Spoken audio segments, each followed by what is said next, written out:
So JNTUK 1-1 BTech results కొద్దిసేపటి క్రితం release అయినాయి. చాలా మంది వచ్చేసరికి చూసుకున్నారు, పోల్ కూడా చేయటం జరిగింది. అయితే పేపర్ వాల్యుయేషన్ ఎలా జరిగిందని పెట్టాను. ఇంకా నేను పోల్ చూడలేదు, చేస్తా ఉన్నారు. ఇక కామెంట్లు కూడా చేస్తా ఉన్నారు. రిజల్ట్ ఆన్లైన్లో చూసుకోవడం అయితే కుదరదండి, పీడిఎఫ్స్ కాలేజీలు పంపించారు.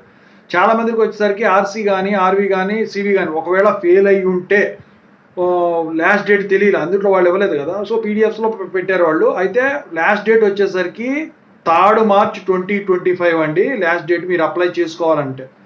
అయితే రీవాల్యుయేషన్ అంటే ఇంతకుముందు జరిగినట్టే మళ్ళీ జరుగుద్ది. ఛాలెంజ్ వాల్యుయేషన్కి వచ్చేసరికి వేరే ప్రాసెస్ ఉంది. దానికి ఏంటంటే మీ కాలేజీ నుంచి ప్రిన్సిపాల్ గారు ఒక ఫ్యాకల్టీని మీతో పాటు పంపిస్తారు యూనివర్సిటీకి.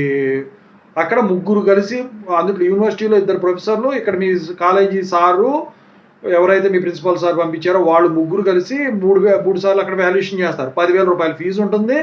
అయితే రిజల్ట్ చేంజ్ అయిందంటే మీకు కొత్త మెమో వస్తుంది. అయితే మీ డబ్బులు మీరు కట్టి వెనక్కి వచ్చేయాలనుకోండి, 10,000 రూపాయలు వెనక్కి 15% మార్క్స్ చేంజ్ ఉండాలన్నమాట. ఎక్స్టర్నల్ మార్క్స్లో 15% మార్క్స్ తీసి దీనికి కలిపి 15% అవ్వాలి. ఓకేనా, అప్పుడు పాస్ అవ్వాలి. అప్పుడే మీకు రిజల్ట్ మనీ అనేది రిఫండ్ అవుతాయి. కానీ మామూలుగా అయితే పాస్ అయిపోయారనుకోండి, మీరు కొత్త మెమో అయితే వస్తుంది. ఓకేనా, ఇదండి. సో కామెంట్ చేయండి, లైక్ చేయండి. మీరు ఇంతవరకు టెలిగ్రామ్ గ్రూప్లో జాయిన్ అవ్వనట్టయితే జాయిన్ అవ్వండి. ఇది ఎందుకు చేశానంటే టెలిగ్రామ్లో నేను డేట్ అనౌన్స్ చేశాను. అయితే మీరు ఎవరో జాయిన్ అవ్వలేదు కదా, మరి మీరు ఇబ్బంది పడతారని చెప్పేసి మళ్ళీ ఇది వేయటం అయితే జరిగిందండి. ఇప్పుడు ఇక ఇంతవరకు ఛానల్ సబ్స్క్రైబ్ చేసుకోండి. మీకు డౌట్స్ ఉంటే కాల్ బిఫోర్ ద్వారా కాల్ చేయండి.